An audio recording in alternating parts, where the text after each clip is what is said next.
You know that feeling, right? When someone you care about just shuts down. The sudden, chilling silence from a partner, it can be absolutely maddening and honestly, so painful. Well, today, we're going to dive deep into the dark psychology behind this thing we call the silent treatment. So, have you ever been there? Your texts are just left on read, they won't make eye contact, and you're just hit with this wall of nothing. Now, it's really easy to just brush it off and say, "Oh, they're just being immature." But what if it's actually something way more calculated? What if it's a weapon in disguise? Because that's what it feels like, isn't it? It's not just that they're not talking to you. It's the silence itself that feels so loud, so active. It's this profound sense of rejection. And that feeling, right there, is why this tactic is so incredibly devastating. We're about to find out exactly why it hurts so much. Okay, so let's get a really clear definition here. This is not the same as someone saying, "Hey, I need some space to cool off." That's healthy. The silent treatment is a deliberate choice. It's an act of emotional withdrawal, and psychologists see it as a classic passive-aggressive tool used to punish, to control, and to manipulate.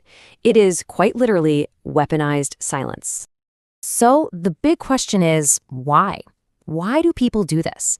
Well, it usually boils down to one of three core and pretty dark psychological motives. So let's break them down one by one.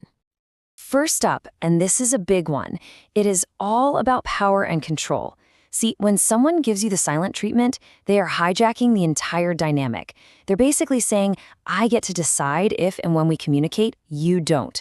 It's a classic tactic you see in narcissistic relationships, all designed to make their partner feel small and to keep them on top.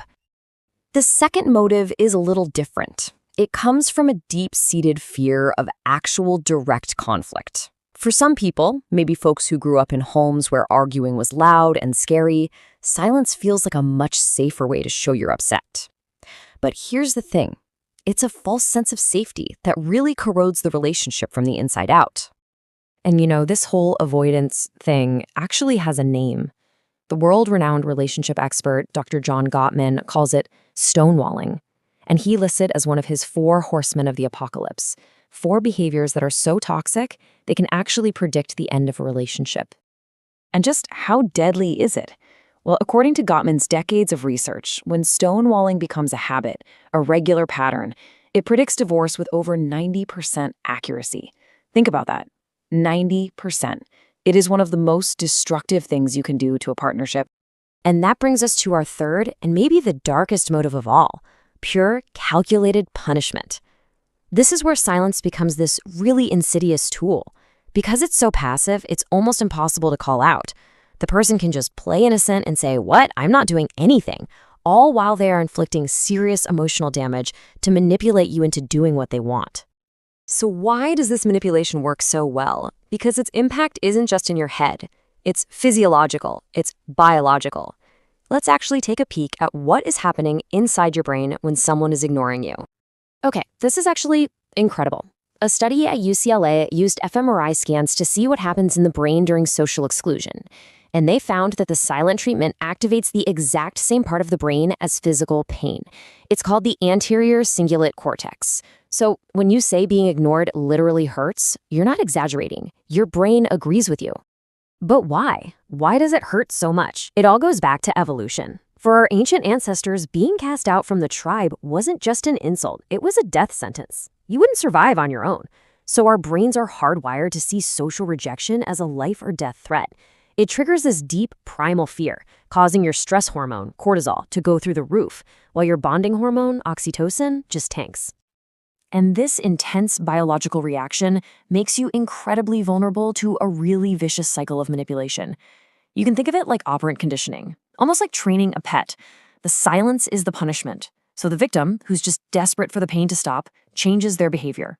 And then, and this is key, the manipulator throws them a bone, a little random kindness. This is called intermittent reinforcement, and it's what keeps people hooked, just like a gambler at a slot machine.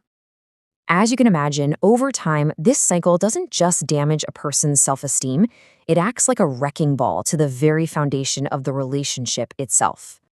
I mean, just look at the fallout. Trust gets completely eroded because how can you trust someone you can't talk to? Communication just breaks down. resentment starts to build and fester. So it's really no surprise that couples who get stuck in this pattern report being way less happy and, like we saw earlier, are way, way more likely to split up. And for the person on the receiving end, the mental health toll can be absolutely brutal. We're talking constant anxiety, that feeling of always walking on eggshells. It can lead straight to depression. It can even make you question your own reality, a form of gaslighting. And in really severe long-term cases, the symptoms can actually start to look a lot like PTSD. And here's the really twisted part. This intense up and down cycle, the deep pain of the silence, followed by the euphoric relief when they finally talk to you again, can create something called a trauma bond. It's this incredibly powerful and incredibly unhealthy attachment where you become bonded to your abuser through the very cycle of abuse that's hurting you. So after hearing all that, the very first step to breaking free, to protecting yourself, is learning how to recognize this destructive pattern for what it truly is. It's not just a bad mood. It is a form of emotional abuse. And something that's really important to get straight, this isn't a gendered issue. We have stereotypes, but the research shows this is an equal opportunity tactic. Men do it, women do it, and a lot of times it's tied to cultural norms that might discourage people from just having a direct, honest confrontation. So what's the big takeaway here? The silent treatment isn't just someone being rude or needing a little time to themselves. It is a dark psychological tactic. It's a strategy, whether it's conscious or not, that is rooted in a really toxic cocktail of control, avoidance, and punishment. Just recognizing it is the first, most powerful step you can take, because it preys on our deepest, most primal fear of being abandoned. So I'm going to leave you with this one question to really think about. Now that you can see the pattern, now that you know the motives and the effects, what will you refuse to tolerate?